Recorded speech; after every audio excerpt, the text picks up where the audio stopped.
toujours un réel plaisir de vous retrouver sur ce plateau du journal télévisé de la chaîne nationale. Mesdames et messieurs, bonsoir et soyez les bienvenus dans cette édition du dimanche. Avant d'entamer nos journaux sur les essentiels des actualités de la semaine, l'actualité de ce jour, c'est la finale de la Coupe du Monde. En effet, le monde du foot retient son souffle. Dans quelques heures, ce dimanche 19 juillet, l'Espagne et l'Argentine s'affronteront en finale de la Coupe du Monde 2026 au stade Newark, New Jersey, aux États-Unis. Une affiche inédite qui oppose le champion d'Europe au champion du monde en titre. En effet, l'Aurora vise un deuxième sacre mondial après celui de 2010, tandis que l'Albiceleste espère conserver son titre et décrocher une 4e étoile. Plus qu'un trophée, c'est une place dans l'histoire du foot qui se joue ce soir. Vous pourrez suivre ce match en direct sur notre chaîne à partir de 22h, bien évidemment. Et puis, revenons sur les essentiels des actualités de la semaine. Le gouvernement américain renforce son soutien au secteur de la santé à Madagascar. Une importante remise de matériels médicaux et d'équipements numériques s'est tenue à Ivat en présence du président de la refondation, du ministre de la Santé publique et du chargé d'affaires de l'ambassade des États-Unis. Cette donation fait partie de la convention entre les deux pays signée en décembre dernier. On fait le point avec Nelson Ndemasnour. Madagascar bénéficie d'un soutien des États-Unis dans le domaine de la santé. Près de 980 000 moustiquaires imprégnés, environ 90 000 équipements sanitaires et laboratoires, ainsi que des abonnements Internet via Starlink ont été remis aux autorités malagasy. Cette dotation vise à renforcer le système de santé national, mais également à mieux prendre en charge les personnes atteintes du paludisme, une maladie qui continue de faire de nombreuses victimes dans la grande île. Selon le président de la refondation de la République de Madagascar, le colonel Michael Randjanirin, 63 districts et 1631 centres de santé de base bénéficieront de ces équipements afin de protéger les populations les plus vulnérables. Il a également souligné l'importance de l'utilisation de matériel innovant pour améliorer la qualité des soins. Cette aide s'inscrit dans le cadre de la convention signée en décembre dernier, à travers laquelle le gouvernement américain prévoit d'accorder 134 millions de dollars d'appui au secteur de la santé à Madagascar pour la période 2026-2030. Pour le chargé d'affaires de l'ambassade des États-Unis, cette initiative traduit un partenariat stratégique entre les deux pays dans le domaine de la santé publique. Madagascar franchit une étape importante dans le développement de son programme satellitaire. Le 17 juillet dernier, au Palais d'État d'Iavlou, l'État malagasy a signé un accord de coopération avec deux entreprises chinoises, Jinyuan Holding International et Suzhou Fusheng Space Technology. La signature s'est déroulée sous la houlette du président de la refondation de la République, le colonel Michael Randjanirin.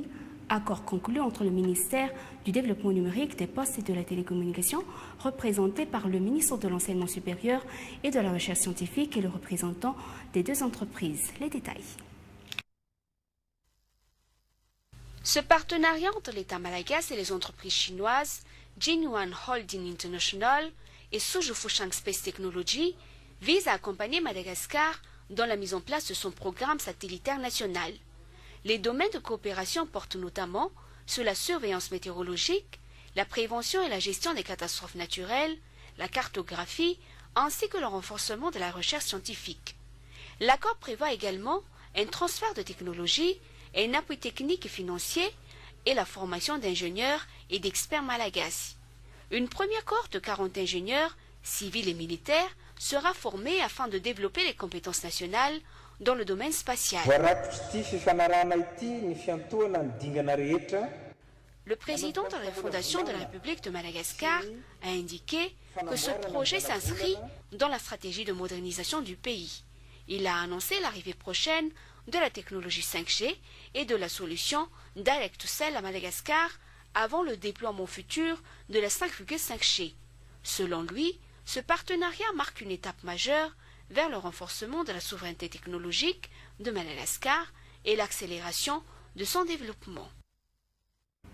Et toujours dans ce domaine, la téléphonie mobile s'affranchit désormais du réseau terrestre grâce à la connexion par satellite popularisée par SpaceX. Madagascar a récemment franchi une étape majeure en réalisant un essai concluant de la technologie Direct to Cell. Nelson Ndemasnour. Le Direct to Cell révolutionne l'accès aux télécommunications en permettant aux téléphones mobiles classiques de se connecter directement aux satellites sans antenne spécifique. Cette technologie vise à étendre la couverture réseau aux zones isolées et à garantir des services de communication comme les SMS, les appels et l'Internet mobile, même en l'absence d'infrastructures terrestres. L'essai de cette innovation a eu lieu dans la commune rurale de Sadapé. Un appel vidéo, l'utilisation de diverses applications ainsi que l'envoi d'un SMS ont été effectués avec succès. Plusieurs localités à Madagascar pourraient ne plus être technologiquement enclavées grâce au Direct to Cell. Le ministre du Développement numérique, de la transformation digitale, des postes et des télécommunications, Maeva Anjemampiadan, a affirmé que le gouvernement encourage l'innovation et reste ouvert à toute technologie susceptible d'accélérer l'inclusion numérique de tous les Malagasy. Cet essai est le fruit du partenariat d'un opérateur en télécommunications avec la société SpaceX. Et sur un tout autre sujet, la malnutrition frappe encore la majeure partie des enfants de moins de 5 ans à Madagascar. Si la malnutrition chronique est en léger recul, la sous-nutrition aiguë reste préoccupante selon les chiffres émanant de l'ONN. L'Office rectifie leur stratégie.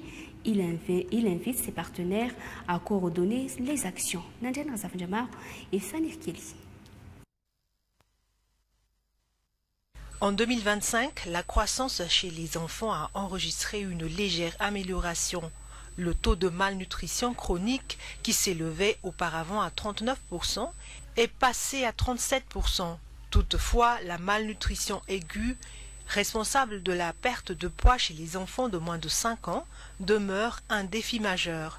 Selon les résultats de l'enquête de l'Office national de nutrition, le nombre d'enfants de moins de 5 ans souffrant de malnutrition aiguë sévère a augmenté de 11%, atteignant 70%.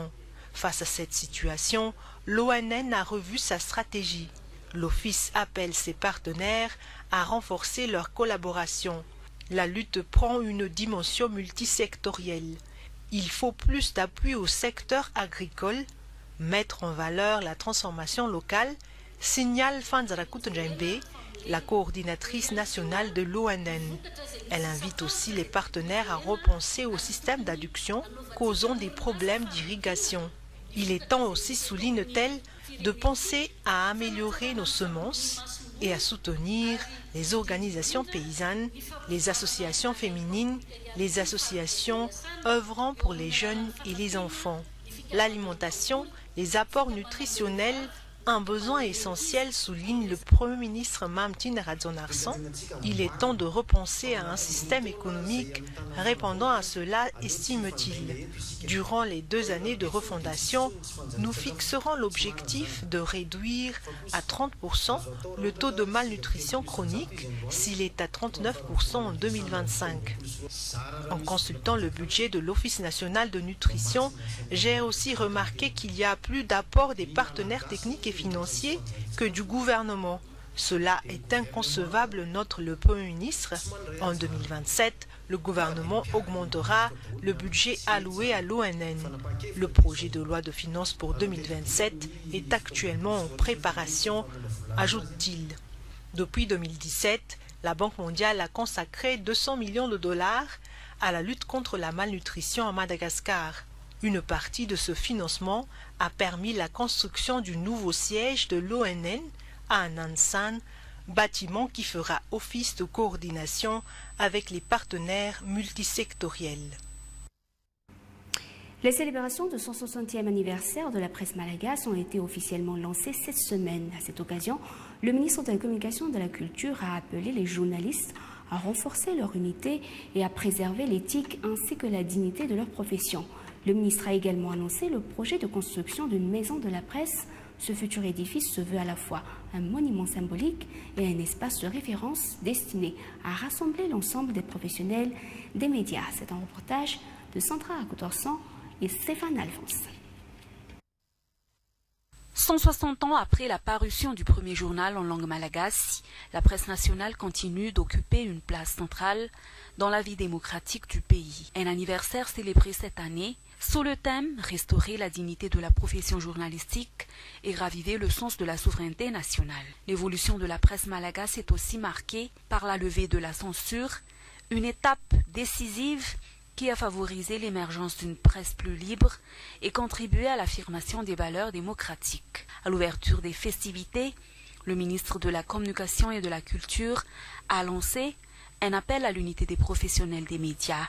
Il a plaidé pour une mobilisation collective afin de revaloriser la profession, d'engager les réformes attendues et de renforcer les garanties de l'indépendance journalistique. Le ministère porte également le projet de création d'une maison de la presse, appelée à devenir un espace de formation, d'échange et de concertation pour l'ensemble des journalistes. La cérémonie ouvre une série d'activités qui marqueront tout au long de cette année commémorative les 160 ans de la presse malagasy. Les épreuves de baccalauréat débuteront demain dans tout Madagascar. Afin de faciliter le déplacement des candidats, 84 bus photons seront déployés sur 22 actes de la capitale et assureront gratuitement le transport des candidats. Cette mesure sera en place du 20 au 24 juillet pour le baccalauréat général, puis du 27 au 30 juillet pour la série technique. Mise à disposition par la présidence de la République, les bus commenceront leur service dès 5h30 du matin durant toute la période des examens. Comme durant les examens du BEPC et du BEP, l'objectif est de faciliter les déplacements des candidats tout en renforçant leur sécurité. Pour bénéficier de ce service, les candidats devront présenter leur convocation, une carte d'identité nationale ou une carte d'identité scolaire. Chaque candidat pourrait être accompagné d'une seule personne. Par ailleurs, la commune urbaine d'Antananarive offrira ses jardins publics aux candidats afin qu'ils puissent se restaurer et reviser dans un environnement calme avant les épreuves.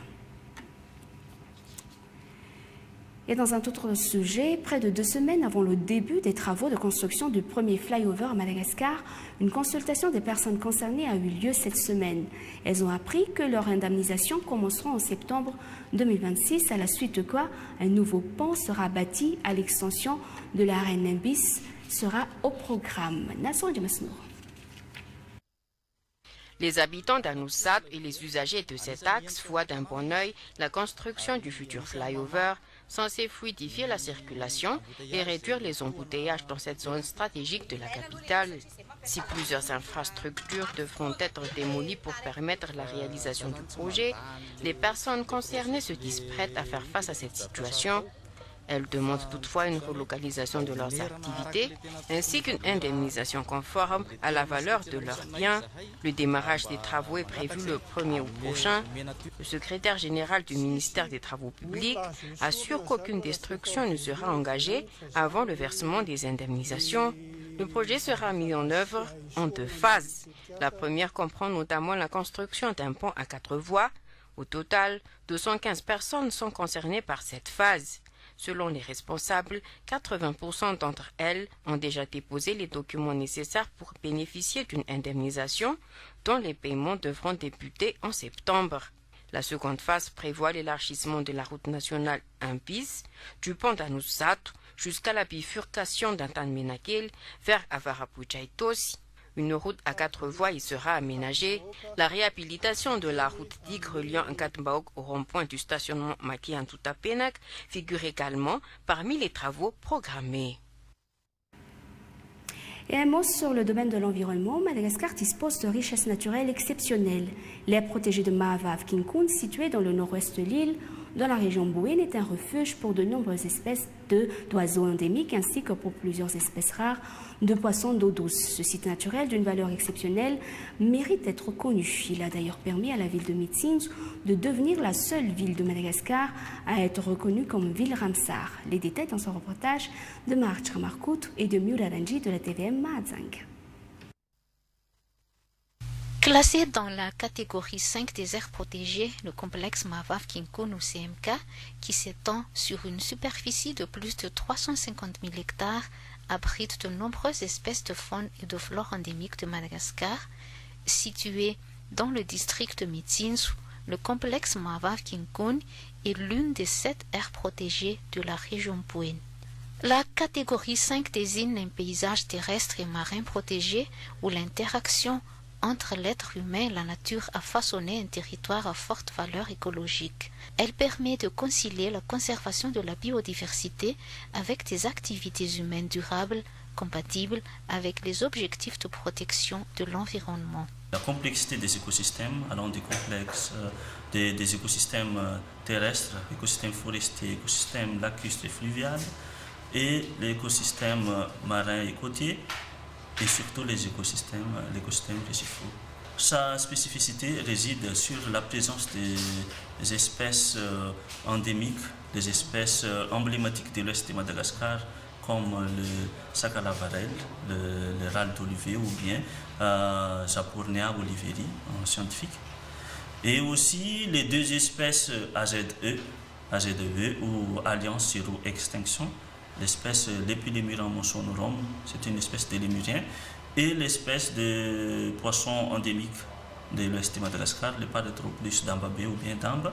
Grâce à l'exceptionnelle richesse de sa biodiversité, le complexe Mahavav-Kinkun est également classé site Ramsar.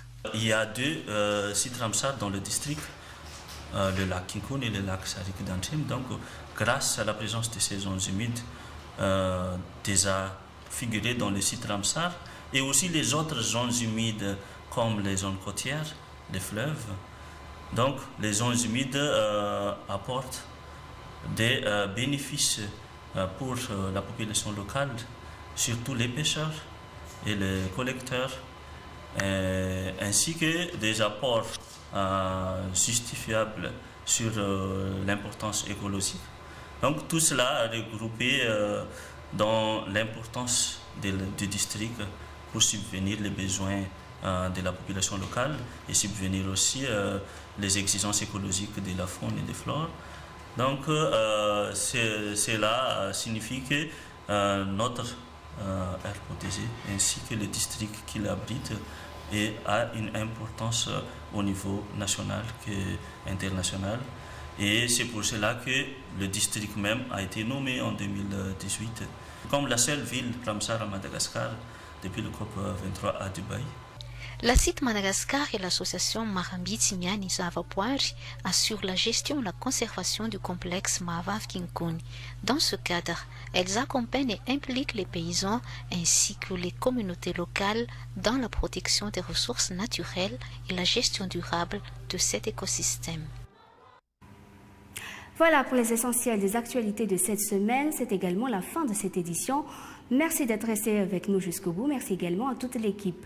Vous qui êtes fans du foot ou non, n'oubliez pas notre rendez-vous à 22h pour la finale de la Coupe du Monde 2026. Qui de l'Argentine ou de l'Espagne remportera le trophée? Nous le saurons d'ici quelques heures. Sur ce, je vous souhaite une excellente soirée en compagnie de la TVM. Sur ce, au revoir.